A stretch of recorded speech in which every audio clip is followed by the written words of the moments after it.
ప్రేమ ఆప్యాయత మానవత విలువలతో బ్రతకాలని యేసుక్రీస్తు చేసిన బోధనలు ఆదర్శనీయమన్నారు మంత్రి పొన్నం ప్రభాకర్. సిద్దిపేట జిల్లా హుస్నాబాద్ లో ఏర్పాటు చేసిన ముందస్తు క్రిస్మస్ వేడుకల్లో పాల్గొన్నారు. నియోజకవర్గ పాస్టర్లతో కలిసి కేక్ కట్ చేశారు. క్రైస్తవులందరికీ క్రిస్మస్ శుభాకాంక్షలు తెలియజేశారు. హుస్నాబాద్ లో క్రైస్తవులకు కమ్యూనిటీ భవన నిర్మాణానికి స్థలాన్ని పరిశీలించాలని ఆర్డీఓను ఆదేశించినట్లు తెలిపారు మంత్రి. రాబోయే 4 ఏళ్లలో మెరుగైన పాలన అందేలా సామర్థ్యం ఇవ్వాలని ఆ దేవుణ్ణి ప్రార్థిస్తున్నట్లు తెలిపారు మంత్రి పొన్నం.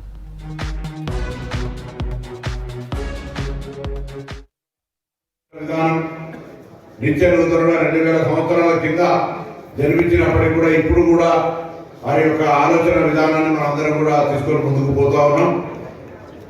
ఒకరు మానవ సేవ మాధవ సేవ అంటారు, సర్వేజన సుఖీనభవ అంటారు, లేకపోతే ప్రభు అందరినీ సేవించమని చెప్తారు. ఈ విధంగా భావనలు ఆలోచన మాట వేరవచ్చు కానీ అందరూ కూడా ఒక మానవిక స్వభావంతో మానవీయ విలువలతోటి కలిసి ఉండి ప్రేమ ఆప్యాయతల మధ్య బతకాలే. దర్శన లేదా ఇతరత్ర మాటల ద్వారా సాధించేది ఏమీ లేదు. ఏ పెద్ద కఠినమైన లేదా జటిలమైన అంశం ఉంటే కూడా అది చర్చల ద్వారా పరిష్కారం ద్వారా ప్రేమ ఆప్యాయతల మధ్య పరిష్కరింపబడితే అది ముందుకు కొనసాగుతుంది.